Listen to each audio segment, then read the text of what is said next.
Action. Hey everybody, welcome to Comedically Correct. I am Andrew Holiday. And I'm Corey Evans. You almost forgot for a second. I have too many names. Yeah. Tell me about that. Anyway, so today's podcast is brought to you by nobody. We don't have any sponsors yet. So if you're listening here and you want to give us money, please let us know in the messages. Feel free to DM us at any time. So specifically Red's Apple Ale. Say that again. Specifically Red's Apple Ale. That's always been like my dream, is to be sponsored by Red's Apple Ale. So that's all I drink other than water. Red's Apple Ale or Nike, if you're out there. I mean, like LeBron James doesn't reach everybody, right? Yeah, he doesn't reach our audience. He doesn't do it. I actually, one of our comedian friends thought his name was James LeBron. Like someone I know? Yeah, someone you know. You're going to have to tell me as soon as we stop this recording. I need to know who thought it was James LeBron. It won't surprise you. I have someone I think it is. Yeah, because and he said, I thought he was joking when he said it, and I was like, yeah, LeBron's cool, and he's like, do you think he's French? And I was like, no, I don't. What? But anyway, like I didn't figure out that he was like completely off for like a good like few seconds. Like it was like almost like we were doing a bit. But yeah. I love that. Yeah. Okay. Anyway, do you have any shows coming up? I do not. I started, it's an open mic, but I host and I give people free shots in Lubbock. Bar PM every Thursday at 8 that I'm very excited about. We had like 50 people go out to an open mic to watch last time, which doesn't happen. I'm trying to make a good open mic that I like here. And then June 25th at 9:30 at Two Docks, I'm going to be headlining. So I'm going to be doing 30 to 40 minutes, which is the most I've done since quarantine. So we'll see if I've still got the juice. Cool. I might do another interview, a COVID interview with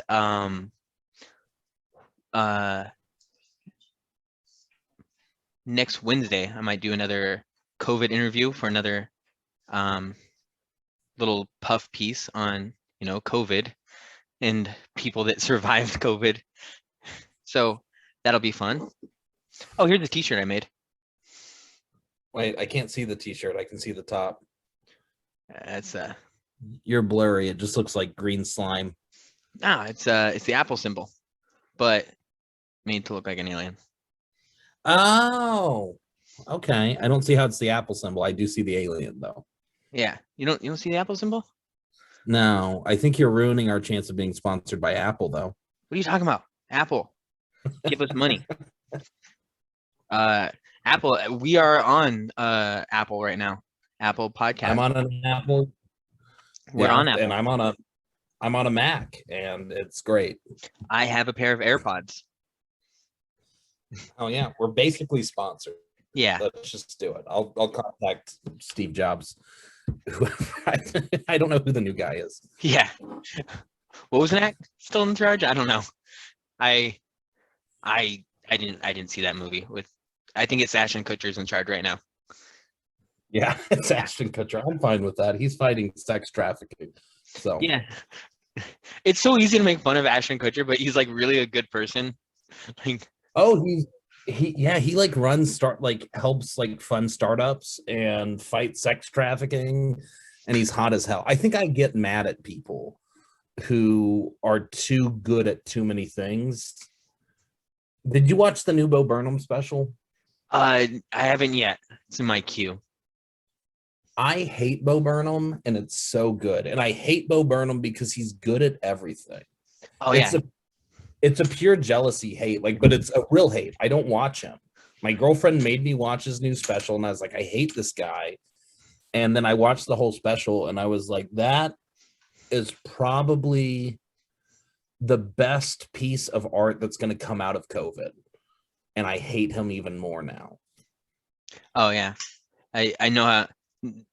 Maybe with Bo Burnham a little bit. Yeah, every now and then, like when I see somebody that's really talented at something that I want to be talented at. Yeah, I remember playing baseball and like having like a freshman just like have like a crazy good arm, and you're like, fuck that kid. Yeah, it's not fun. It's not healthy, but like that's a lot of. Maybe we can talk about that too. We're going to talk about comedy at the end. We can talk about joke thieves, and we can talk about the jealousy component and how it's not healthy for you, but like you kind of have to have it. Yeah. Well, like I don't know anybody that honestly doesn't have a little bit of jealousy, but yeah, we'll get to that a little bit. Which what story would you want to start with? You went over. Can we start with the nurse? Yes. The nicest nurse ever. Because here's the thing is I was teaching summer school and I got a message from Andrew and it was just butt cheeks. It was just real nice butt cheeks on my phone. And there are kids all around. I was just like, Jesus Christ, what is he sending me? So I literally didn't even look at it. I was like, Andrew probably got hacked or is just real lonely. I don't know. But so the idea is this nurse, and I had her name up earlier. She started an OnlyFans, and then she had sex with a patient who was being tested for COVID-19, but she was very adamant he tested positive or negative. Negative. I'm sorry, he tested negative at the time that they did intercourse. Mm-hmm. So, yeah. I have so much. We have to pay nurses more. That's yes. considering like how much stuff, like how many people's lives like rely on them just being good at their job, like how little sleep they get, especially during the pandemic. Yeah. Well, and it's like you just spent a long time in the hospital. Mm-hmm. Percentage wise, nurse to doctor, who did you talk to more? Nurses, by far. Probably 90 to 10, right? Probably even more than that, but yeah. And it's not, I'm not saying that doctors aren't important, but it's just like, Jesus Christ, there are nurses out here banging patients on video because they just want to fucking pay rent. Like, Jesus Christ, we need to let them have more money. They've become they've become one of those groups now since the pandemic, the groups where we're like, these people are heroes. And then people are like, well, should we pay them more money? And they're like, no, they're not like real heroes. They're just like, whoa. I mean, like, you give them discounts at your bar for happy hour and stuff like that. You know, let them board planes earlier. Do nurses even get that? Not yet. I don't think so. They should get money. No, actually, no, they shouldn't. Because I think when we start doing shit like that, when we start letting them do like these special things, somehow we justify the fact that financially we treat them like shit. Like, that's what we do with soldiers. Like, I mean, like, we're like, oh, well, yeah, he has PTSD and no one's going to hire him. But you know what? He gets a free burger at TGI Fridays every Memorial Day. Like, that's bullshit. Like, just pay them money. Yeah. God. Yeah, that's kind of the truth. They're like never forget, and then at the same time they're like, but you know, but never hire. Protect your wallet. Yeah. It's just insane to me. And nurses are now in that. The two I've always seen in that, and one is very selfish, but I've seen military and teachers.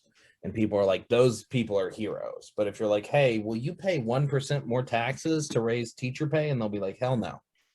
What do you mean? No. But, you know, we'll give billion-dollar companies tax breaks, you know, stuff like that. That stuff, you know, that's where it's really important. Well, and so can I really quickly say, can we jump to the John Cena thing really quickly? Because I Sure. need to say something about who I am. Yeah. So last week, I shit on John Cena because I was like, oh, he's so sad he's going to lose a couple of $1 million. It's like $500 million that Yeah. company loses from China. And we got called out on it. Mm-hmm. And so yes, I want to say that, one, because you know what, maybe John Cena was right. Like, you know what, like we have to eventually put a price on people's like well-being, like the Taiwanese, like how many people are there, and then like how much is their like independence worth. And it's Yeah. It's not $500 million. Come on. not $500 million worth. No, it's Taiwan. I don't know anything about it. That's what I want to say is I'm going to say so much shit on this podcast and it's going to make me sound stupid. And with that being said, like our military budget is the biggest budget in the world. We could just make like 2 less nuclear bombs and probably give our soldiers a pay raise. And that's with me knowing nothing about how much a nuclear bomb. I mean, I feel like a nuclear bomb has to cost at least like 50 million. I don't know how much a nuclear bomb costs. I do know that we make a lot of stuff though that we don't like necessarily need, but we signed contracts, so we have to continue. Like they still make tanks that they don't need. I know that there's like something like that where there's a bunch of tanks that get made that nobody needs. That's so yeah. Yeah. So real fast, the John Cena thing. I only think that John Cena is kind of protecting maybe other people's jobs as well, because it's not just him that might lose money if his movie doesn't get shown in China. It's like because the little guys are the ones that get squeezed when money starts going around. Sure. So, yeah. I actually still disagree with John Cena. I 100% disagree with John Cena. Because I'm just it's fucked up the world works this way, but it's like, okay, that $500 million, like, you know what if we just like took instead of like being like, oh well, we lost $500 million, let's fire our interns, like how about you just take like a $1 million pay cut? Like that's what I don't get is people who are like, I make $73 million a year, but I will not take a $1 million paycheck. I'm not gonna like a $1 million pay cut. I'm not gonna get paid $72 million a year. I'm worth more than that. Like, fuck you, dude. Your kids are gonna be fine. Like, yeah, leave it alone. You already bought a wing in like in Harvard, so there's like a whole wing named after your family, so you're gonna be fine. It's the middle rich people that have to like lie their way into college. Yeah, I'm gonna sound so socialist right now. My dad's gonna listen to this and probably punch me in the face. Yeah. But I do understand billionaires. Like I know some people are like, I don't understand billionaires at all. I understand being like, I want to live such a life that my great grandkids are going to be okay because of what I did. And that's awesome and that's beautiful. But the thing is, if we would just be like, you know what, we're going to give that wealth away and make sure everyone's okay, that would still make sure your great grandkids are okay. And it would make sure that my great grandkids are okay because I'm poor. I'm not poor. I'm lower middle class. But like my kids, if I have kids, they're not inheriting shit. They might inherit debt. Yeah. You dirty socialist. Nah. I know. God. See, I'm halfway. Like I understand capitalism and I understand the idea of working for what you got and stuff like that. But at the same time, as somebody that needed to rely on the government a lot this past year, like I understand that, you know, there needs to be a safety net and there needs to be ways where, you know, we're gonna be able to, you know, take care of the weakest among us and stuff like that, especially in a, you know, in a place called America, you know. Yeah, but you're also saying that because right now, currently, you're the weakest among us. You're like, Yeah. you're like bottom 3%. Yeah. Like an old lady held a door open for me How long ago was this? today. Oh, you look so good now, though. Yeah, but I'm still like I still have a walker. Oh, do you? Yeah. So like I was walking up to the door and she's like, "No, let me get that for you." And I was like, "Thank." I was in getting through a door with a walker is actually really hard, so it was actually very helpful.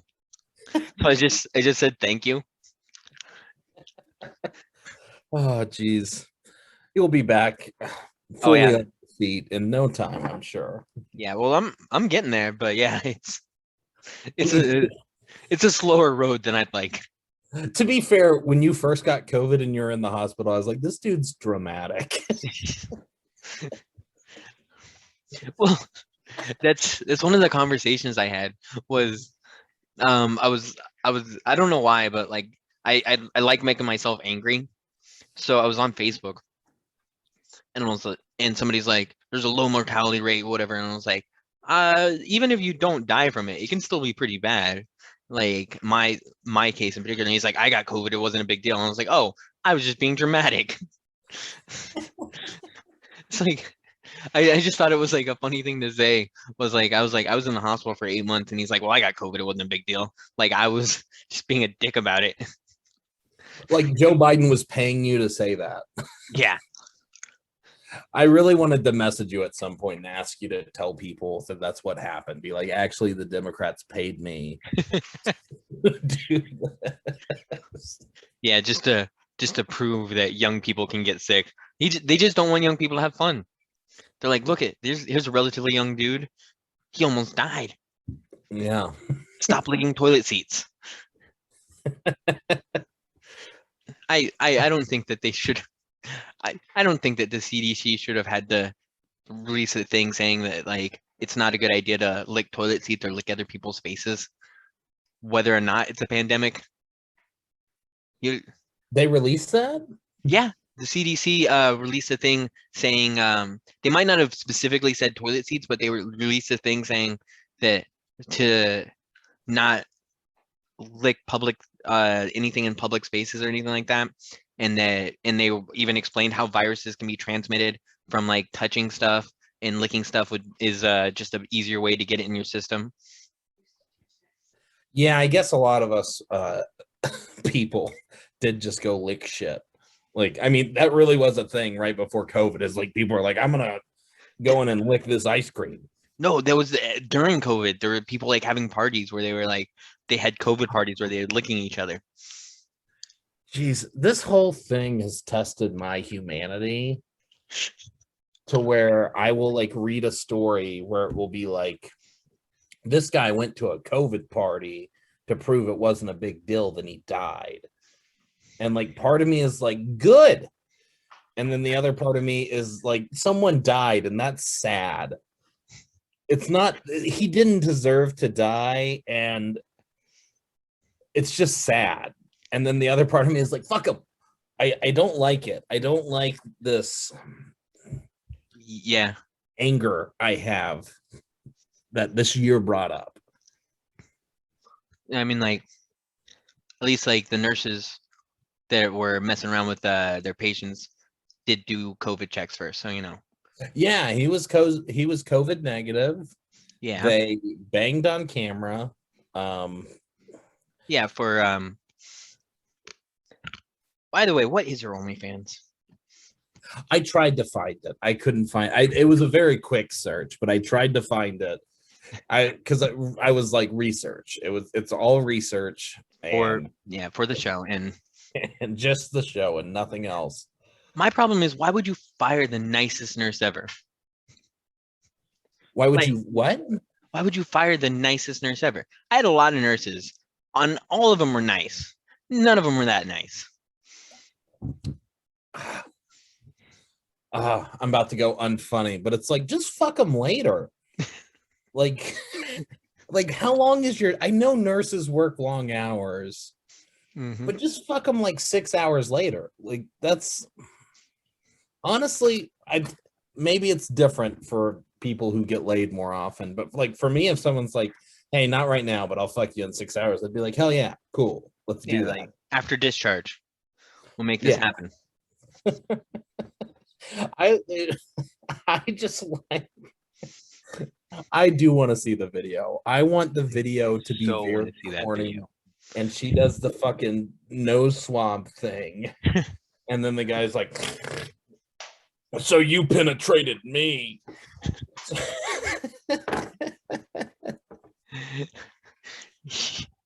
I I just like imagine it like one of those like old school porns where like they were like trying to have a storyline. They're like, oh no, the doctor prescribed a good time. That's Like, the sad thing about OnlyFans and amateur porn is like we're losing the storylines. We used to have great story. I mean, not great, yeah. but we used to have storylines. They had a hero's journey in them. Yeah. There's a clear arc. Yeah, the From underdog wins. yeah, from small town girl to big city whore. Oh God. Sometimes like there is a story that you just kind of have to read between the lines. Just like, well, that girl wanted to be famous.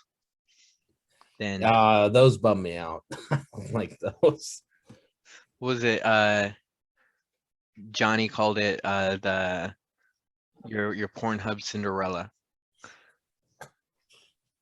Yeah. Like never mind. Never mind. Let's go on to the next story. Let's do that. Which story? I got to choose the first one. Which one do you want to dive into? Okay.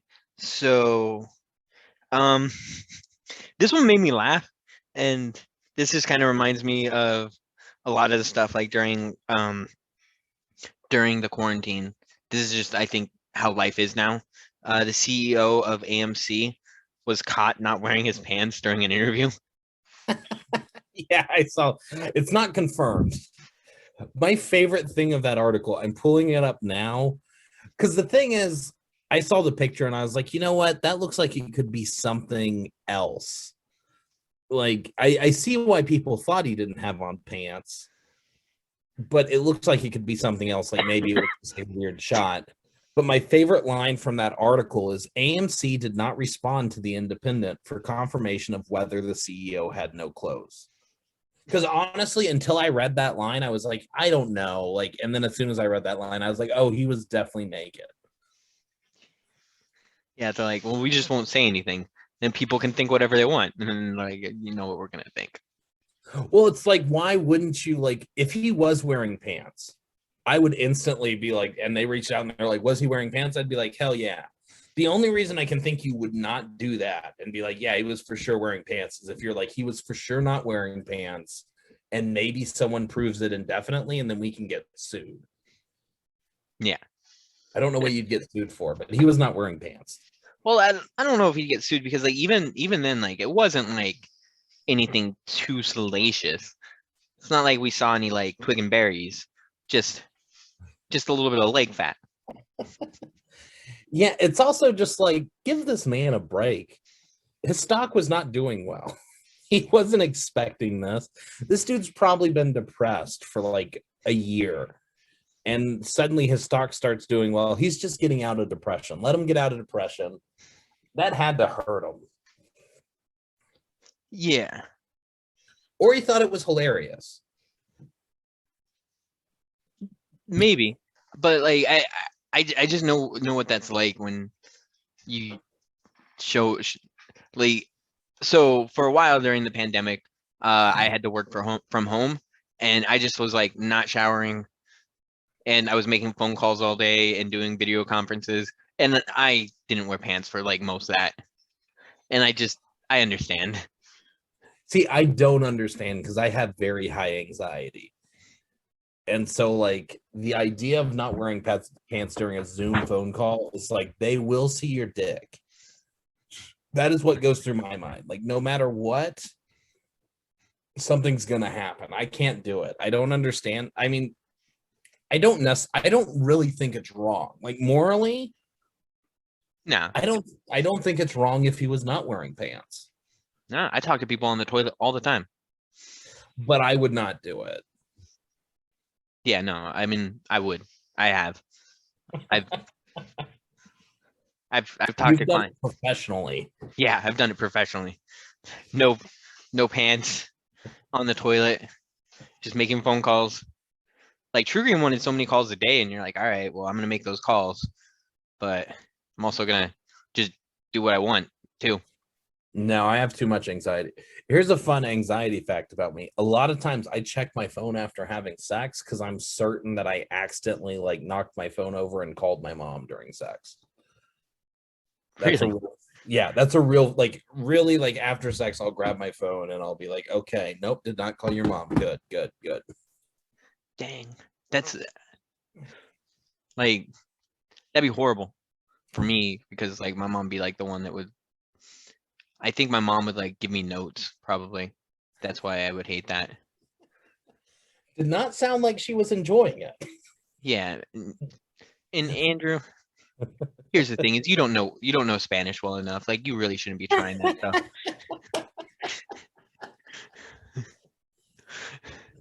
God, Yeah. why is she calling you daddy if you're not giving me a grandson?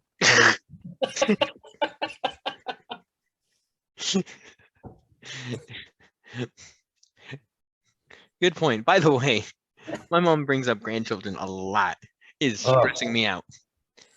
I've got an older brother who's popped 2 out now. Well, he hasn't. His wife has. Yeah. And so that's taken the pressure off me. I think honestly, I'm in a long-term relationship that's really good right now. And I think my family's not saying anything because they know how I am with relationships. And they're just like, we don't want to jinx it. So, in fact, my mom told me because the first time she met my mom, she left. We were at the lake, and I went up to my mom and I said, so what do you think about my girlfriend? And she said, I don't want to tell you, which is a terrible thing to say. Yeah. And I was like, no, now you have to tell me. And she's like, I really like her, but I don't want to tell you because when I really like girls, you dump them. And I was like, okay. Yeah. Hold on. My mom is leaving right now. Dude, my mom is the worst with chicks that I date. Yeah. Like, Did you wave your mom off or you're like, go, I got to talk shit? no, like she's taking boxes up to the front for them to do composting. But yeah. She yeah, dude, uh she has not physically met any of my girlfriends since high school. Jeez. I dated our salutatorian. Like I used to date smart girls.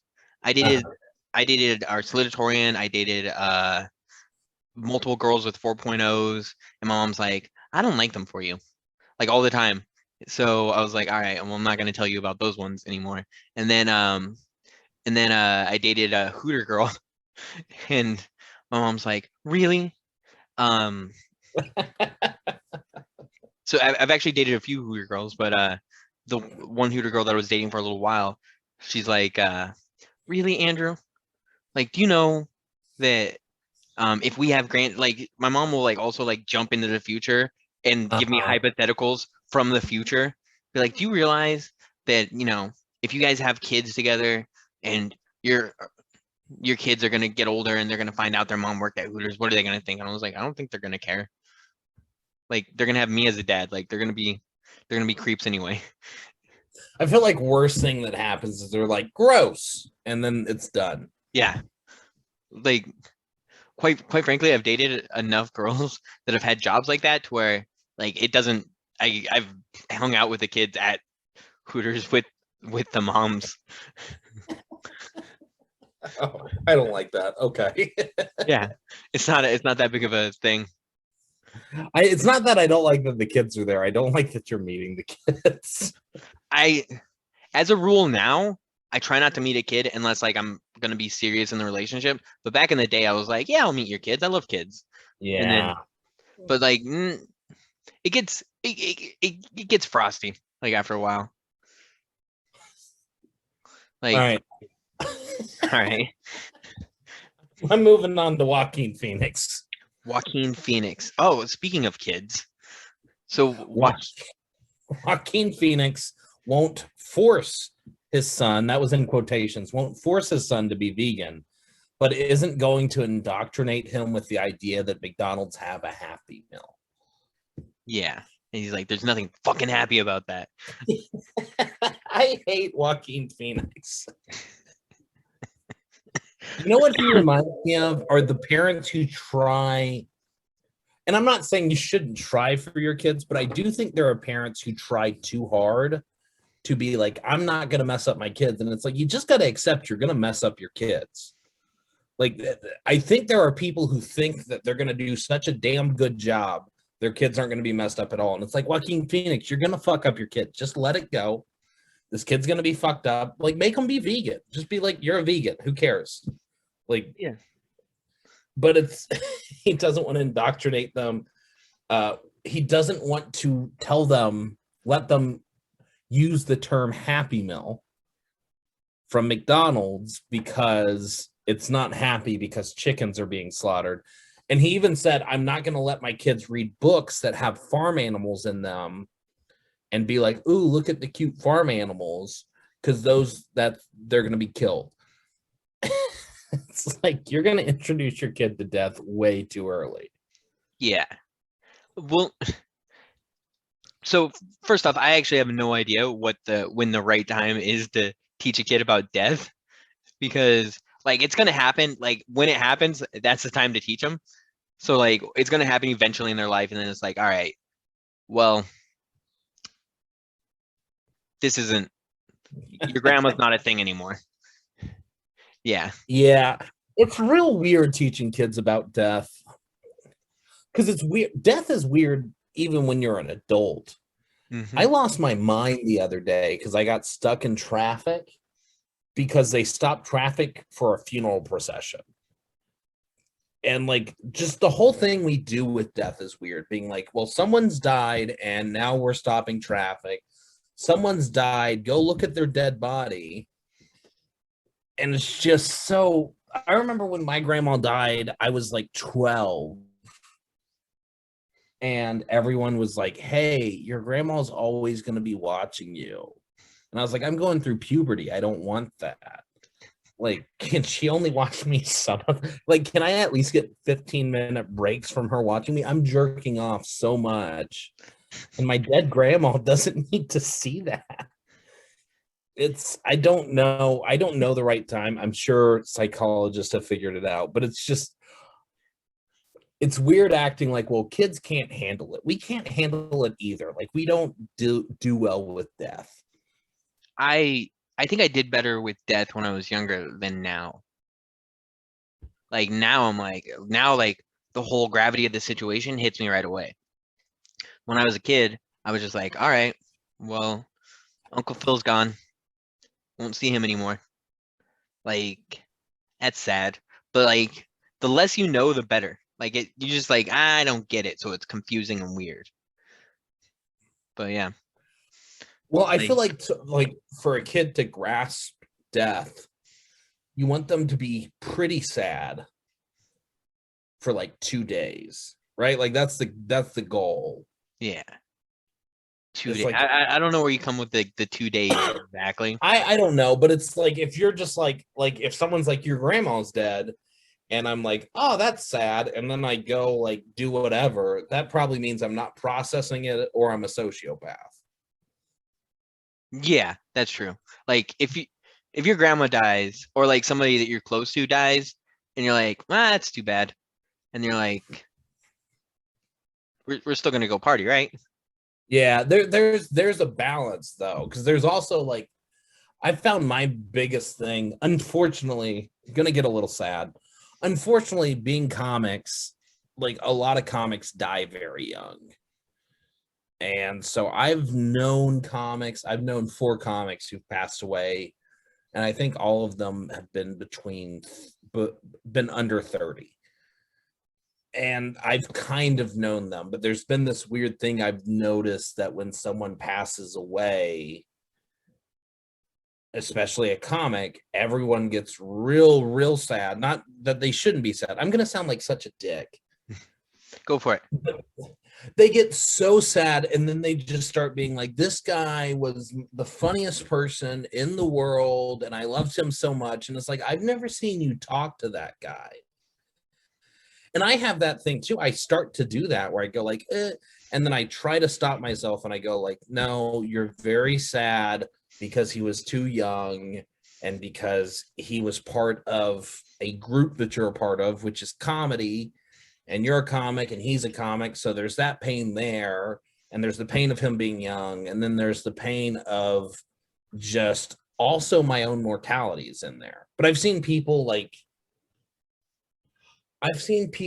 weep and like break down. And then it's like, oh, like, you know, because comedy is also weird. Like you can be like, what was their real name?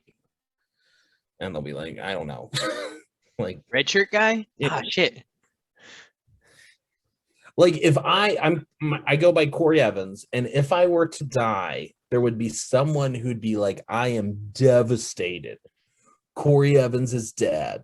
He was the best guy. We were best friends. And if you're like, what was his real last name? They'd be like, Evans? I don't know. Like, it's just the weird, like, I think there's a balance between like every death affects me 1,000%. And then there's definitely, you don't want to be the person who's like, well, the grandma who I spent every weekend with died. And yeah, now I'm over it in an hour. Yeah. But I just don't, there's not a right answer for death. Yeah, that's true. Like, one thing that kind of bothers me is like people like telling other people like how they should grieve. Like sometimes like my mom was telling me about a story like where like a mom, like her kid died. So that kid's birthday was the next week. So they had the birthday party even though the kid died. And like that was like one of the reasons why they're like, look at this mom didn't even care that their kid died. They still had the party. And I was like, it could be a grieving thing. Yeah. Yeah, and it's weird when you start trying to judge people's grief, which I just spent 5 minutes doing, I feel like. So yeah. Although at the same time, like I want everybody, if like something did happen to me, which I guess it came closer than it's closer for comfort, too close for comfort. But yeah, just say that I was the funniest comedian ever. You don't have to show people tape. I don't. Just say that like. Say I was so funny, and when they're like, "Do you have a clip?" Be like, "Nah, we burned them." Yeah, we wanted to keep his legacy. The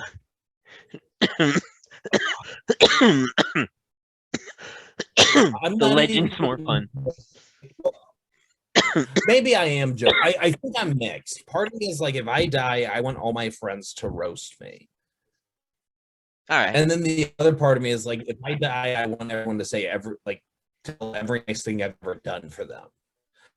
I have a real like sadness that I don't get to watch my funeral because I'm like, dude, I'm such a good person, and everyone should be talking about it, and that's not going to happen till I die. Yeah, I mean, like you can fake it, but people are gonna be super mad at you. Yeah, I also think that's probably see my real dream. This is fucked up. I have a dream of like getting in a car crash and going through like an 8-month-long coma where people are like, he's definitely gonna die, and so then I still get all of that, but then I wake up because I don't want to be dead either, and maybe I've lost a few pounds. That'd be a nice bonus. But then I get to see all the nice things people said about me because they assumed I was gonna die. Dang, dude, that's a real dark experience. I literally just did that. I lost 80 pounds. You're living my dream, Andrew. There's some side effects here. But yeah. Well, I don't want the side effects. This is my dream role. All right, I don't have the side effects. I wake up. I'm perfectly good to go. Oh, okay. I do a comedy set that night. Yeah, people are like just like weirded out seeing you. They're like, we thought you were done for, man. Nah, like one of the things. Shoot, I totally lost the train of thought. I had something to say.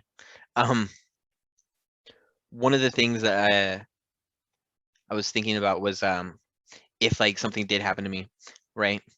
I wanted I do like the idea of like having like a roast after you die, but oh shoot, this is what I was gonna say. So a friend of mine, she was messaging me while she was in the hospital, and she died recently. It's really sad, but so we were making jokes about death. She told me like if she dies, to make shark attack jokes. So like I wrote like a little eulogy where I'm just putting in like a bunch of like jokes that she was attacked and killed by a shark off the coast of Florida. And I want to post that. Yeah. Oh, I, you haven't posted it. I haven't posted it yet. And I want to post it because she was a really good friend of mine. She was a friend of mine all through high school. She was like one of my brother's best friends too. Every time I went back to Colorado, we hung out. She's a really cool person. She sent me tons of messages while I was in the hospital. But so but I want to post it, but I don't want to tell people that it was like a promise that I made to her. Yeah, you just want to post it like you think she died of a shark attack. Yeah. Which is what she would have wanted. Yes, I know that she would have laughed.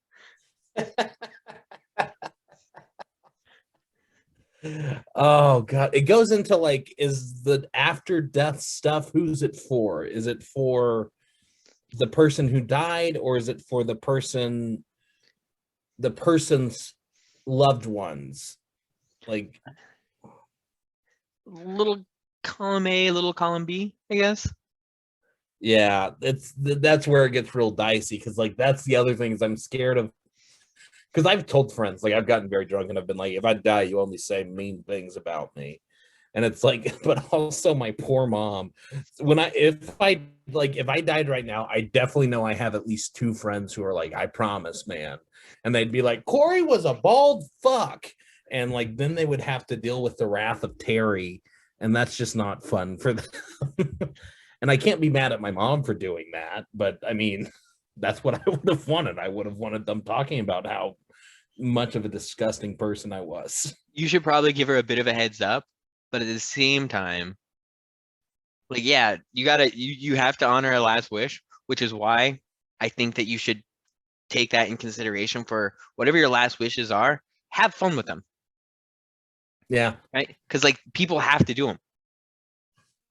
The shark attack is such a good last wish. I'm so sad I didn't get to meet your friend, because that is such a unique and hilarious request. Yeah, it doesn't matter how it happens. Just act like it was a shark attack. And I was like, yeah, I'm gonna say that at your funeral. Just tons of jokes about you getting attacked by a shark. I hope she was like, the only way that I die and you don't act like it's a shark attack is if it's actually a shark attack. Yeah, then just ignore it. We do have to go. Speaking of ignoring, I'm bad at transitions. Yeah. Oh, that's not a terrible transition. Do you want to introduce the last one?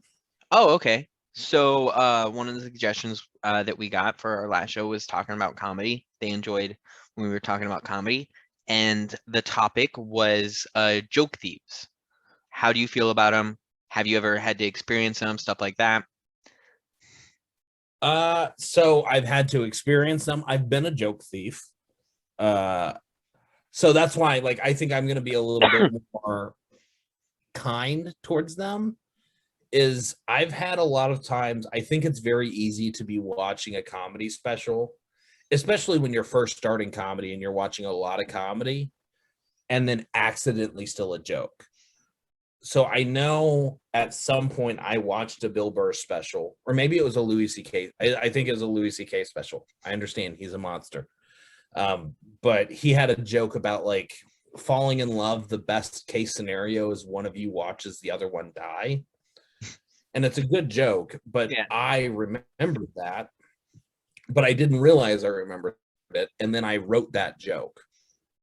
And it wasn't on purpose. I wasn't like, I'm going to steal Louis C.K. stuff. It was just like, I forgot that I watched it, thought it was an original thought. And then I told it on stage. And lucky enough, I had good friends who, like, one of my friends pulled me right after my set and was like, hey, I think that's a Louis C.K. joke. And the moment he said it, I was like, oh yeah, that is a Louis C.K. joke. So I definitely think if it just happens once, I don't think it's that big of a deal. I think we have too hard of a stance on joke thieves to where it's like, if you've only seen them do it once, like maybe kindly go up to them and be like, hey, I've heard that joke. Here's who told it. And don't be a dick. Because I think some people go up, you stole. And I was lucky enough to not have that. I was lucky enough to have some friends who were watching, who are comics, who went up and they're like, hey, I think you might have taken Louis' bit. And I was like, oh, I did take Louis' bit. And then I never told the joke again.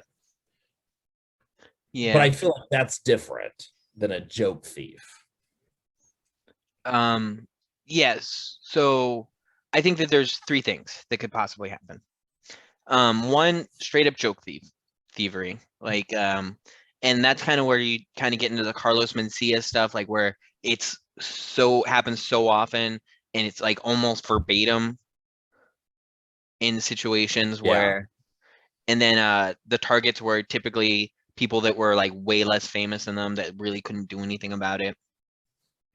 Then there's something called crypto amnesia, which kind of happens to you, where sometimes like you'll think of something and you'll think it's an original thought, but it's actually a memory. Uh-huh. And it's actually not uncommon at all. People constantly are having conversations, and yeah, there have been times where like me and like other comics were talking and we'll like come up with like a concept and we can't really figure out who was the one that actually thought of it. Yeah. And that's real tough because then who does it belong to? Yeah. That's another thing too, is like ownership of stuff too. Another thing, something that bothered me one time was that I have a joke that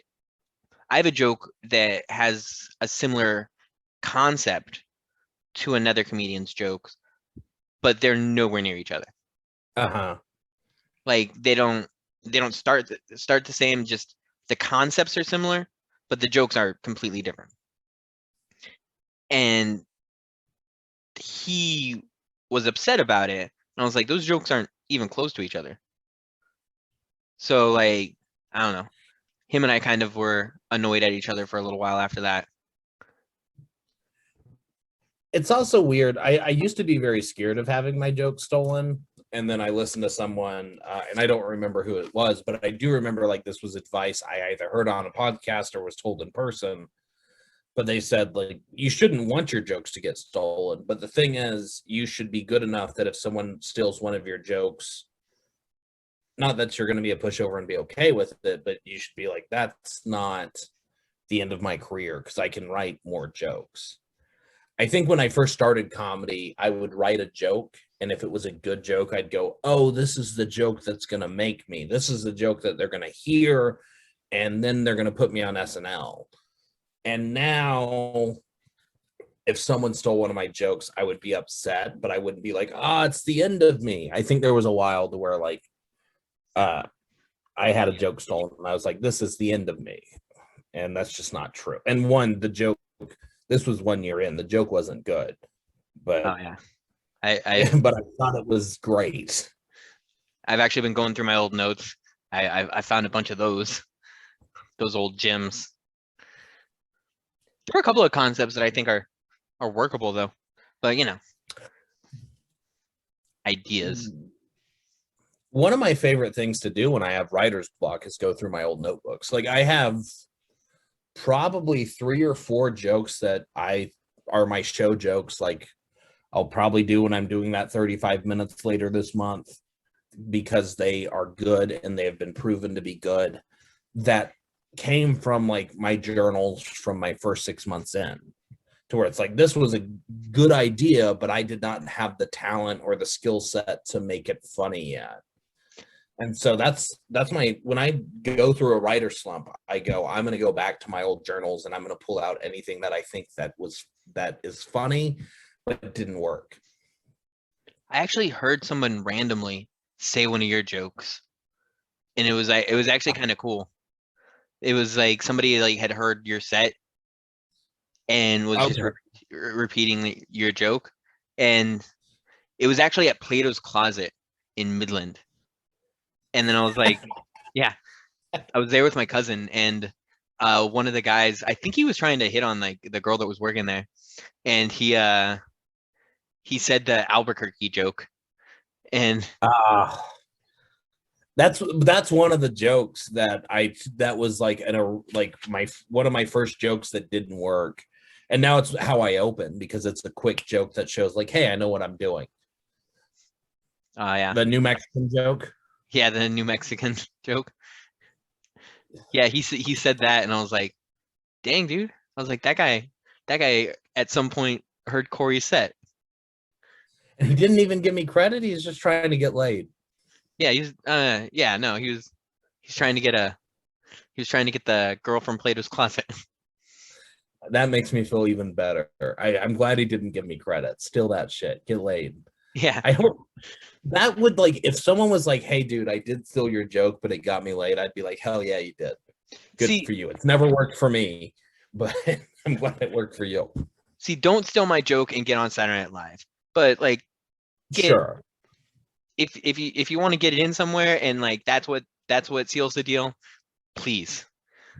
As long as it's not Saturday Night Live. Yeah, Yeah. I agree. I don't mind that. What did I the one other thing I wanted to talk about, I feel like we've ran a little while, but yeah. Jealousy in comedy. Yes. Because I feel like jealousy is the worst thing. If you've been in comedy a lot, like even your best friends, if your best friends get something that you wanted, you hate them for. I think the older you get, the more mature you get. Now, if my best friend, I had a friend who got Conan, he's a writer on Conan now, and he's the sweetest person in the world, and he deserved it. It was like, this dude writes every day. He's funny. He works his ass off. He deserved to get Conan. But someone told me, and they're like, so and so got like Conan, and I was like, oh, that's insane. They're like, as a staff writer, and I was just like, fuck him. And I think the maturity thing isn't that goes away, but it lasts a less amount of time. Because I think when I first started, if someone would have gotten Conan, I would have been mad at them for days. I was only mad at him for like 10 minutes. For like 10 minutes, I was like, fuck this dude. I'm funnier than him. And then after 10 minutes, I got to be like, no, he's a great person. He works his ass off, and he's funnier than me because he works his ass off. Not that I'm lazy, but he works harder than me. And he might be more talented than me too. Probably more talented than me. I'm still a little jealous. Yeah, like I try not to admit that stuff to myself. I'm just like, well, that guy just was trying harder yesterday. Like, if someone comes and blows the doors off, you're like, he just had a good day. The crowd was good that day. You just start lying to yourself. But the thing is, sometimes that can be true. Like sometimes it's just like, this person did just have a really good set. Mm-hmm. That's comedy is such a weird mind game to where like one of the rules that a lot of new comics are told is to never blame the audience. But sometimes it sincerely is the audience's fault. Oh yeah. But I agree, still like, should never blame them. Yeah, it's your fault that you didn't figure out that specific audience. Uh-huh. But that's just like, it's sometimes there really is. I believe I've been in front of an audience where it's like no one who's not famous could kill right now. And the only reason famous people could kill right now is because people would shut up because they'd realize they're famous. I truly think their audience is like that, to where it's like, even if Dave Chappelle came in right now and he could body morph and be someone else and still do his set, he wouldn't kill right now because this audience is not going to pay attention to you. Obviously, if Dave Chappelle comes in, he's famous enough to where people are going to be like, dude, Dave Chappelle, shut the fuck up. I do believe there are audiences like that. I think they're rare. I don't think there are a lot of audiences like that. And I think you have to say, I'm never going to blame the audience, because maybe 1% of the time it actually is the audience. And then the other 99% of the time I'm being a baby and I'm giving myself an excuse for sucking. Because I think that's where it gets dangerous, is when you go, no, that was funny, the audience sucked. You're not willing to do introspection and go, what could I have done? I agree with that. I 100% agree with that. One time, have you ever gone to El Paso and I think it's Coconuts over there, That's a pretty rowdy crowd. I've seen Coconuts, but I've never performed there. No. Yeah, well, Jerry Kearns had a open mic there, and that was like one of the first times where I felt like a real comedian because like I was the first comedian to get their audience to like be quiet and actually listen to me, and Uh-huh. so I felt really good about that set. And then like a week later, I went to a different spot, like with all the confidence in the world, and just bombed. So Yeah. it's like, and the second audience was actually a really good audience, like really respectful, listening and everything. And I bombed in front of them, and I got the rowdy audience. So yeah, it's one of those things where, first off, like comedy is gonna remind you that you still need to work for it, but also, um, yeah, like you can't get too high on yourself either. Yeah, comedy. My favorite thing about comedy is it's hills and then it's plateaus and then it's valleys. So it's like if you're steadily getting better, eventually you're gonna hit that plateau. And then for like 2 weeks, you're gonna be like, I'm on fire and I'm the funniest person in the world. And then I don't know what it is, but this has been the pattern with me. It's like 2 or 3 weeks, you're gonna be crushing it. And then something's gonna happen. Not even like something in your life, but it's just like a switch is gonna flip and you're gonna crash down. And then you're gonna bomb for a while. And then you're gonna start climbing that hill. And the next plateau will be higher than the one you were on previously. So you are getting better, but it is just an up and down. Like it's so funny that you can crush so hard. I was preparing for Laugh Factory once, and I was really excited about the show. So I asked to be on like basically like get some open mic spots the day of the show. So the show was Friday, and there were 3 Friday open mics. And I was like, hey, will you let me do these so I can run my first 5 at this open mic, my next 5 at this open mic, my next 5 at this open mic, so I could practice before I got on because I was doing 15 at Laugh Factory. And then the first open mic I crushed with my first 5. The second open mic I crushed with my second 5. The third open mic I crushed with my third 5. And I was like, I'm about to fucking crush. And then I went to Laugh Factory and just nothing. And then I bombed. And it's like I crushed the ones that didn't matter. And then I bombed. It's just it's fun. It's a very high and low thing. Yeah, I think stress and like that anticipation is what kind of keeps you sharp, but also like there needs to be like a little bit of old hat to it to where like you're like ready for anything. So like it needs to be like a mix of like enough fear to give you an edge, Yeah. but enough like of I don't know, like being used to it enough to where you're good with Yeah. whatever happens, and you can adjust if like your stuff stops working. Yeah. The best shows I've ever had is like me stepping out because I'm nervous and I have to give myself a pep talk and be like, you belong here. You know, you're funny.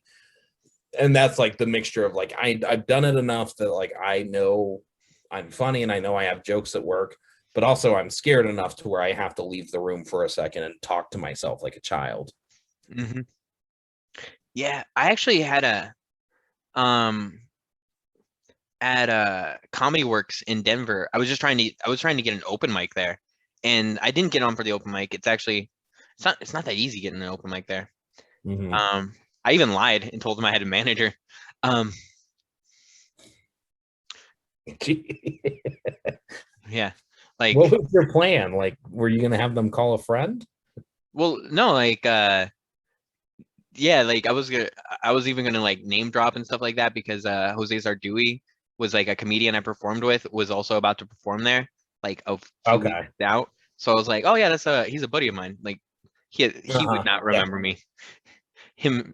I was like, I have a picture with him, so I can prove that we met. But yeah, um, but so like a bunch of comedians go, they sign up, and you just kind of have to like wait. And because I was new to that comedy scene, like nobody knew me or anything like that, and I had no calmness there at all. Yeah. Like like with you guys and stuff like that, or like in El Paso and stuff like that, I know enough people to where even if like I'm stressed out, like I got my friends around me that kind of calms me down a little bit. There, I knew nobody, and yeah, dude, I was just super freaked out like the whole time. And I was like, even if I go up, I'm gonna bomb. I'm like basically having an anxiety attack. And then I wasn't on the set, like they didn't list me, so I was like, all right. It was like the first time I was like excited about not performing. I was like, thank God, because I don't think I'm in a spot. Yeah, because if you bomb and people don't know you and they've never seen you, they think you suck. And that's not necessarily the case. Everyone bombs. But so Yeah, like if I bomb in Lubbock, at least the comics there will be like, no, Corey's good. He's not having a good day, but he's good. To whereas like if I go to Denver where no one knows me and I bomb, people are gonna be like, dude, this guy sucks. yeah, that's It's a lot exactly of what I was pressure. thinking. Which is why like I only use like when I go to a new place, like I only use like my top material. Like if even if it's like an open mic, I just want people to know that I kind of know what I'm doing. Yeah. That you don't want to look like you're because we've seen people go on stage who have no business going on stage. I mean, I've seen people go up for years and still aren't as good as someone going up for their first time. And it's like, I don't want people to think that about me. Yeah, It's stressful. yeah. So it's kind of weird because you can't. Well, like you can try out new stuff. It just you don't want to for some reason. Like you're Because you want to prove you belong. yeah. Which Yeah. don't get me wrong. Like I know people in Colorado now, and they're really nice, but also like a thing about comedians is like they're either the nicest people I know or some of the like Yep. The most vile. yeah like in the well maybe there's probably halfways in there, but there's a lot of them that are there's no halfway with it. They're like either like just great people to be around, funny, nice to be around, helpful, all that stuff. And then there's some people where I was like, I literally don't want to turn my back on you. I Yeah. think you might actually stab me. It brings in a weird bunch. Comedy is the people who gravitate towards comedy are very interesting to just be like, because I that's the best way I've ever heard it put. It's like I've met the best people I've ever met in comedy, and I've met the worst people I've ever met in comedy. And there's just like you don't know who's gonna be what. Yeah. And also like it's weird like how I mean like you meet this in like all walks of life, like people that put on those faces that are like this guy's really friendly and like you almost don't trust her, like that guy smiles way too easy. Uh-huh. I don't know if I like it. Like you get that weird like why is this guy so happy to see me? We just met. And then Yeah. you find out something like down the road and you're like, "Oh, his whole family just disappeared." Okay. Yeah. And then you have to distance yourself. It's so weird. Yeah. There Yeah. are like people I know, and it's just be like, he's a predator. And it's like, Jesus Christ, like I didn't know him that well, but we're friends on I've had to delete so many people on Facebook because it's just like, Jesus, like, oh, they're also creepy. Oh I yeah. I'm tired of men being creepy. I watched A Promising Young Woman last night. Uh, I don't know if you've seen it, but it's just a woman who's killing creepy dudes. But it made it seem Oh, like oh, every man. I thought you were saying it's a show called A Promising Young Woman. It's a movie, yeah. You It's a thought I movie. was just I, talking about a woman. So I well, watched A that, Promising Young Woman last it's a night. weird way to say it. It's like I watched A Promising Young Woman last night. It's like, all right, where's the creepy person here? Yeah, it would be me. It would be me if I I said was watching this Promising Young. Okay, go on, go on with the story. but it's just like I watched that and I'm like, oh, all guys are terrible. And I know that's not true, but it's like I asked my girlfriend, I was trying to be positive. I was like, what percentage of guys do you think are awful, terrible people who would do stuff like this? And I was like, I say 5%. And she went, no. And she didn't tell me her percentage, but I'm glad I'm not a woman. Some Oh, woman needs to tell me what percentage of guys are awful though, because I want to have hope. Like 10%, I guess. 5% is too low. Only 10% are monsters. I don't know.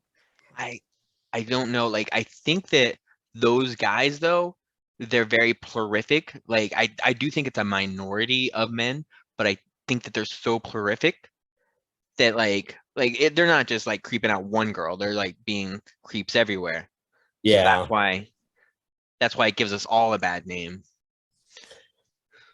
Yeah, But and I was talking to my girlfriend.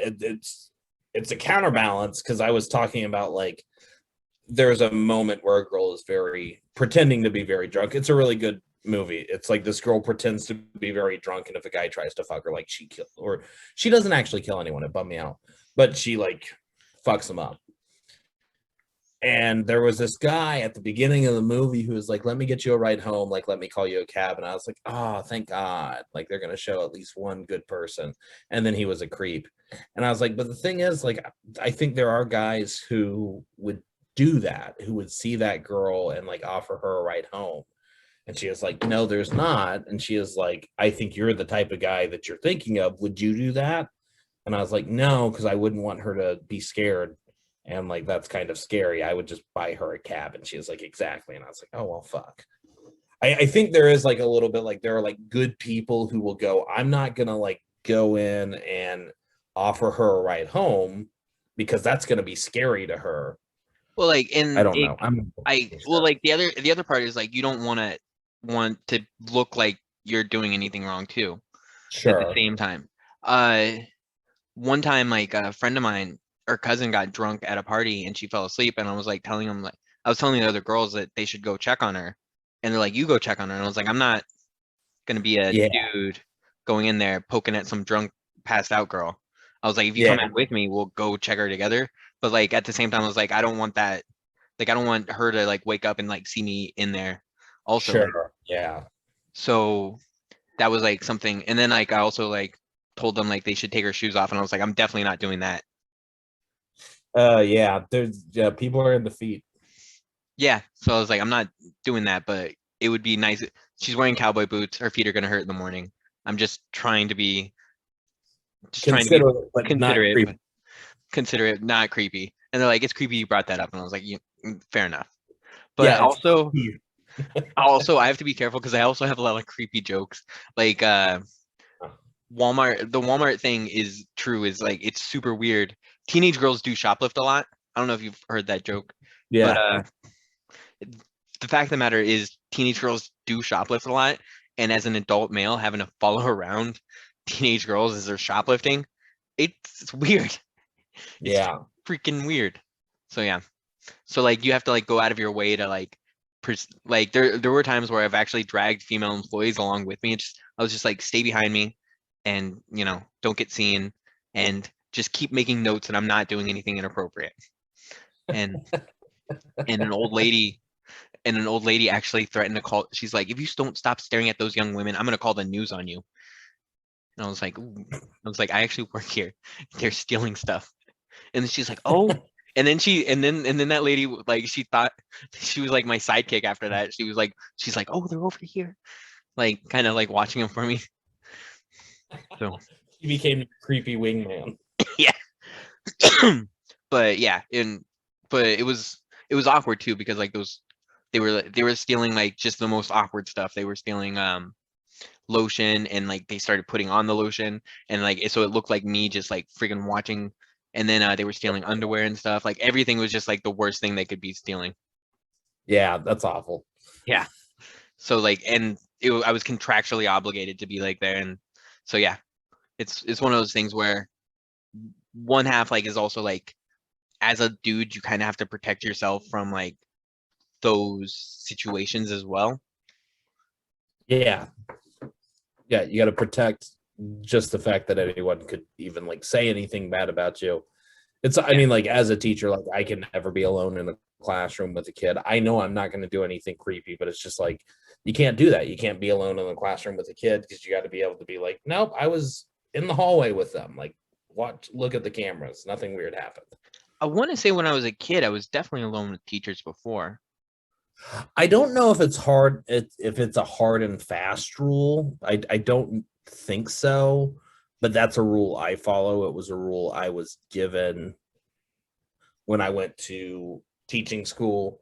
They brought in a lawyer to like give advice to teachers, and like one of them was like, never be alone with any student in a classroom ever, male, female, it doesn't matter. And I was like, yep, okay, I will take that to heart.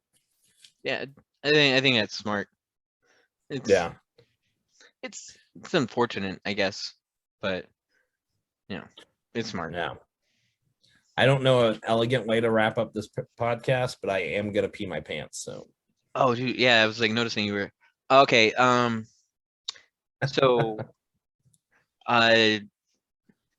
we are on almost everything. We're on Stitcher, iTunes, everything like that.